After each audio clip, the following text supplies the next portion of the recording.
swap of the LED so you can see the socket of the LED from the lamp. It was a normal lamp. Now I'm going to install a blue LED because I can't find the normal lamp anymore, in the same size and dimension. So what you have to do is take a resistor, then you have your LED. The long prong is a positive, and you're going to attach it to the resistor, and then the other one is a negative, and you are going to put it into the negative socket. You can take a multimeter, put the one to ground, and then touch the other prong here and here, and the one that shows you that it's 12 volts is the positive, the other is a negative. So this is how you figure it out. As you can see, it's a little bit long, so I have a little bit too long, so I have to play a little bit with it, so I can say this. And I will be right back. If you would just put LED here, it will fry it immediately, or almost immediately, but now it won't. I also have to add something to the knob thing where you attach the wires for the Bluetooth. I would like to say something. Usually there are 3 combinations. There is one where you attach it, you can only regulate the volume with your phone. There's another one which allows you to regulate it, but it's something like this. It isn't as precise, and when you go to the middle of the volume, it's full volume, and then when you try to max it out, it will be low volume again. So you have to try the third one and find out which one works for you the best. Which one works the best? I mean, which one allows you to adjust the volume correctly. And now what I will do is put this on. You can see it works. Here is how I attach the resistor. The one goes to negative, and the other one goes from positive like this, and then to positive. Now I do a test just in case, of course. And you can see the lights work. I put the cassette in there, we'll see if it works.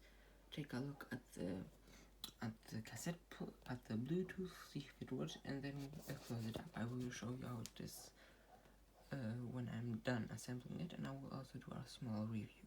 So now it's assembled, and you can see it looks beautiful. Nothing has changed. The cassette player works, the Bluetooth works. I will show you it soon. I take the power from the motor, and I will put a switch there just in case I want to use the cassette. I just flip the switch and the cassette works. Now comes the moment of truth. Just for the lights, I will do the acoustic part later. I close the lights. Perfect. For some reason you can't see the numbers that go with the camera, but it works and looks perfect. Now comes the moment of truth. I will pick the cassette, try the cassette recorder.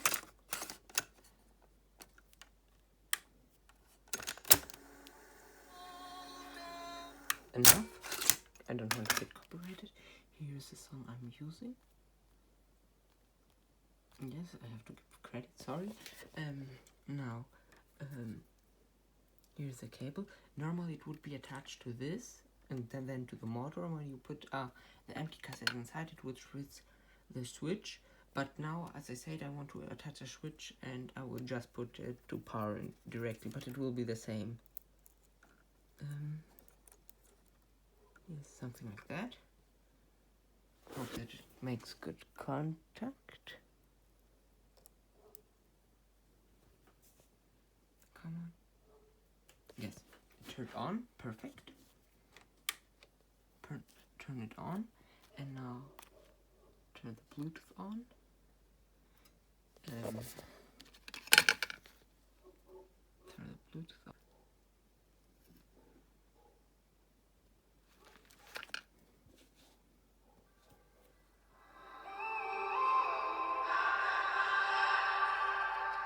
When I'm up through the night, I can't turn down the noise, tear all the worries out of my mind. About who I'm supposed to be, I start to believe I can't get it right. Remember the days I let slip away, they were simpler times.